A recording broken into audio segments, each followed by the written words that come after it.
kind of effect will this day of demonstrations have on the U.S. political system and the U.S. presidential election? Now, to talk about that, I am joined by Pulitzer Prize winning journalist, author, and activist Chris Hedges. Thank you for joining me. Thank you.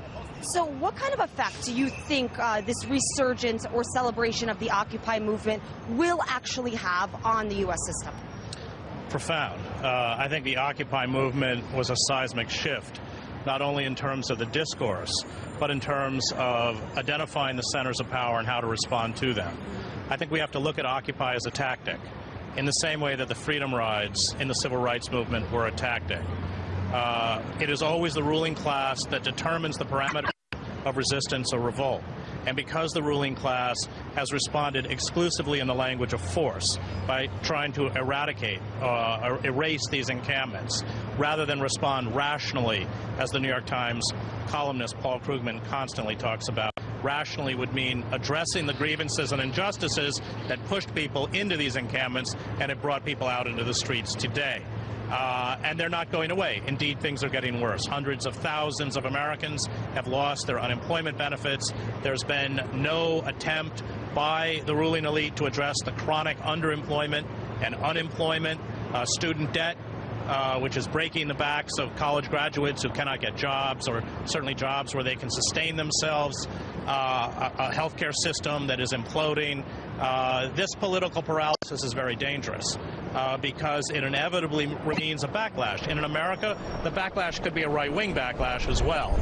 We're not guaranteed that it will remain nonviolent or that it will remain inclusive in a way that the Occupy movement has been. And speaking of the ruling elite, the U.S. presidential election is in 7 weeks. According to recent reports, at least $164 million has been spent by Wall Street donating to these political presidential campaigns. This is exactly what the movement is fighting against, the financial industry having such an influence over U.S. politics. What kind of influence do you think this movement can have in this window of time, 7 weeks? Could it really make a change? In this window of time, it may make a significant change. I think over the long term, it will, especially as conditions deteriorate for the average American, the working class, and increasingly the middle class. What we have cemented into place is a system of legalized bribery. Public elected officials are, in essence, corporate employees. The judiciary is largely, not completely, having just sued the president and won, a wholly owned subsidiary of the corporate state.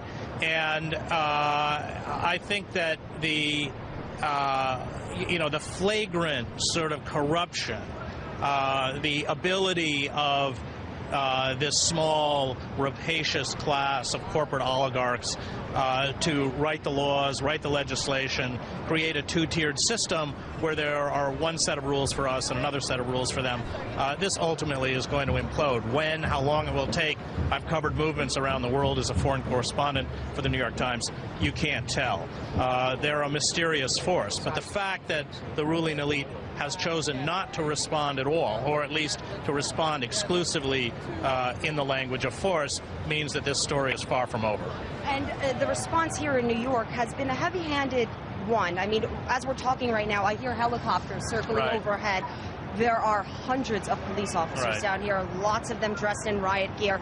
Zuccotti Park is empty, but as far as I know, activists are demonstrating throughout Lower Manhattan. What is the plan for today? Well, the plan was to, rather than gather in one large group, gather in a series of small groups and attempt to march on Wall Street. I mean, look, the ruling elite is nervous, and I was standing, I've been here since 6 this morning, and you saw all these bankers, when it came time for work, coming out of the subways, and none were dressed in suits, because they were scared. They were scared to walk through the crowd and be identified as part of that speculative class, which is not only trashed the American economy, trashed the global economy, looted the U.S. Treasury, and essentially is a parasitic force. So, look, you know, the 1765 Stamp Act Rebellion was the precursor to 1776. The 1905 rebellion in Russia was the precursor to 1917. It takes that long. But what we have unleashed, or what Occupy unleashed a year ago, I believe, ultimately spells the end of the corporate state. Right. And we're going to have to leave it right there. Chris Hedges, thank you very much for joining us. I appreciate it. And for our viewers, we will be down here all day covering this Occupy movement as events unfold. So stay tuned to RT, and we will be here in the next hour bringing you the latest.